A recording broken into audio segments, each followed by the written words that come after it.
कि शरण पड़े को गुरु संभाले और जान का बालक भोला रे। और आपका क्या फर्ज बताया परमात्मा ने, आपका क्या करते हो बताया है कि कहे कबीर तुम चरण चित राखो जो सुई में डोरा रे। आप अपने गुरुदेव के प्रति इतना लगाव बना के रखना अटूट, जैसे सुई के अंदर धागा डाल दिया जाता है और नीचे गांठ लगा दी जाए तो वो सुई के साथ लटकता ही रहता है। कहते हैं कहे कबीर तुम चरण चित राखो, उस अपने गुरु जी के चरणों में ऐसे चित राखो जो सुई में डोरा रे, यानी अखंड लगाव बनाए रखना। तो आप जी के जो पापों को ऐसे धोएगा गुरु जी इस सत्संग रूपी जल से, और फिर आपको भक्ति से चार्ज करेगा, दूध पिलाएगा। अपने आत्माओं आपको कंपल्सरी कर रखा है कि 4 महीने के अंदर आपने आना ही पड़ेगा जो भारतवर्ष में रह रहा है। किस लिए कहा गया है? ये बच्चे हैं, आप अपने बच्चों को एक रोजी रोटी के लिए पढ़ाते हो कि मेरा बेटा या बेटी पढ़ के कोई शिक्षा ग्रहण करके ये कोई ऊंच पोस्ट प्राप्त कर ले या अपना धंधा ठीक कर लेगा। उसको 16 वर्ष का समय, 15 वर्ष, 20 वर्ष का समय दे देते हो, बेटा और ट्रेनिंग कर ले, फलाना कर ले, बढ़िया रोजगार हो जाएगा।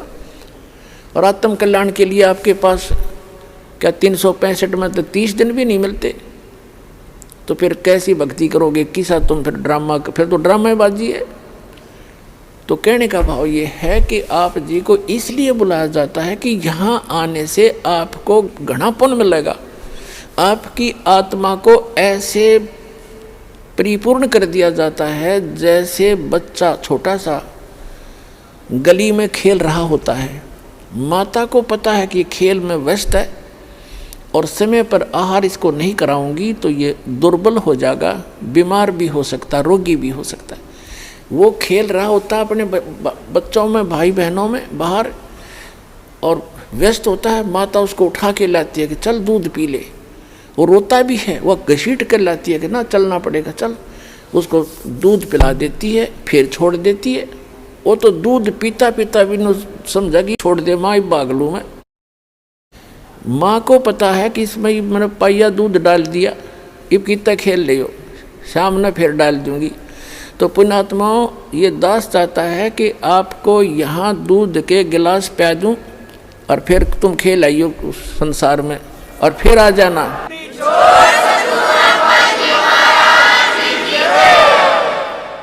ताकि आपकी आत्मा दुर्बल ना हो और आप जल्दी युवा हो जाओ।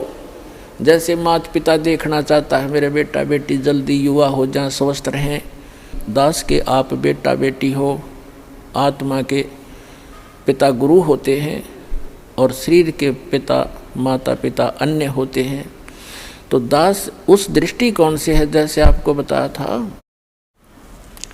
कि बालक प्यारा बहुत ही माँ का, उनसे बढ़कर शिष्य गुरुओं का। तो आप जी गुरु जी को जो बच्चे होते हैं, शिष्य होते हैं, वो माँ से भी कई गुना 100 गुना अधिक प्यारे होते हैं। इसलिए आपको बार बार बुलाया जाता है। संत मिलन को चालिए तजमाया अभिमान, और जो जो कदम आगे रखे ओ है यज्ञ समान। तो कितना परिपूर्ण हो रहे हो आप, और आप कितने भूखे हो, कितने खाली हो चुके हो, इतना पुण्य कराया जाएगा आपसे यहाँ पर। और जब जाके आपकी स्थिति ऊपर उभरेगी, इतना माइनस हो गया, आपके पुण्य पाप इतने बढ़ गए। अब क्या बताते हैं कि परमात्मा क्या कहते हैं कि जैसे भक्तिहीन प्राणी जो होता है, आपको कितना त्याग किया जाएगा। पर परमात्मा कहते हैं कि आपको एक श्वास उस श्वास का ऐसा मंत्र दिया जाएगा सतनाम, जिसके एक ही सिमरण की इतनी कमाई बनेगी आपकी। कहते हैं सतनाम तराजू के एक पालड़े में, और पृथ्वी लोक, स्वर्ग लोक और पाताल लोक, ये तीनों लोक तो पासिंग रख दे, जो सौदे में नहीं है।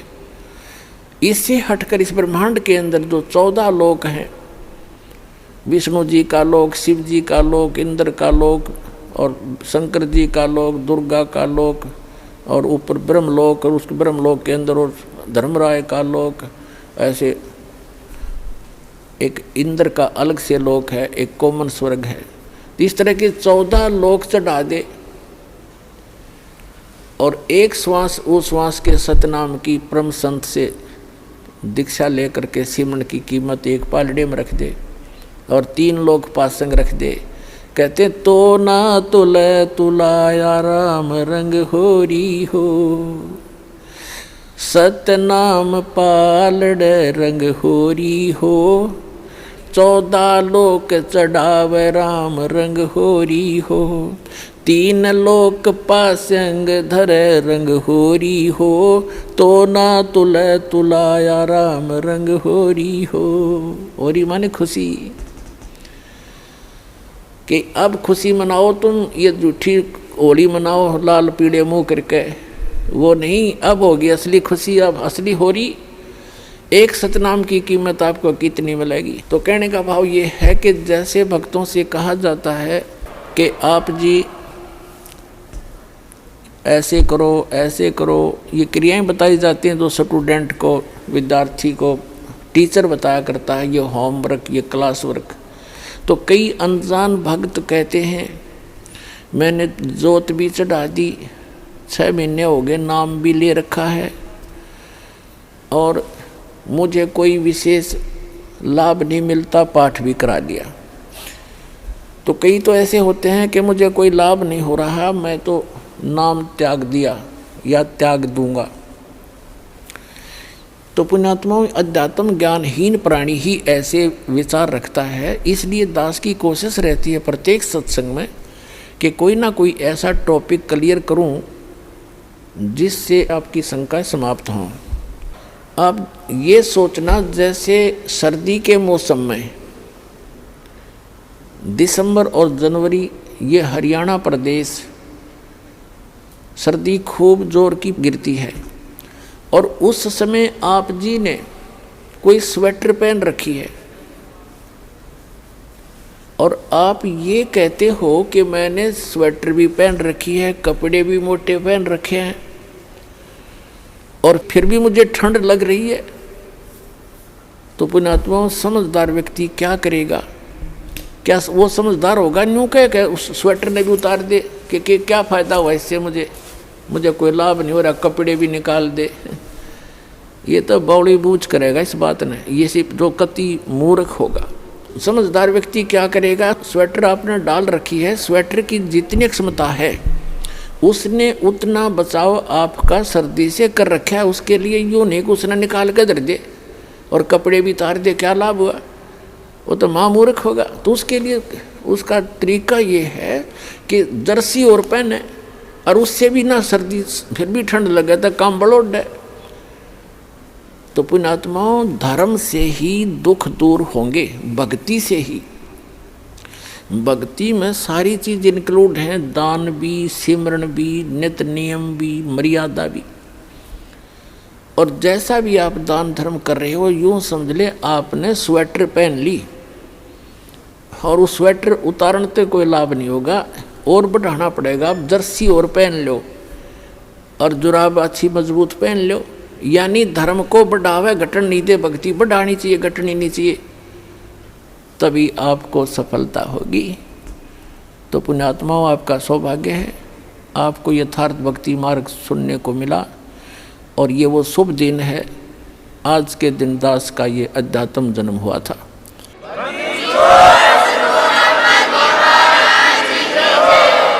दास के लिए तो ये एक सौभाग्य है दास का कि मुझे इस दिन भगवान मिले। आपके लिए भी वरदान सिद्ध हो गया ये दिन कि आप तक भी परमात्मा का विज्ञान पहुंचा और आपको सही मार्ग मिला। इस पर डटे रहना, लगे रहना, औरों को भी समझाना। बोलो सतगुरुदेव की।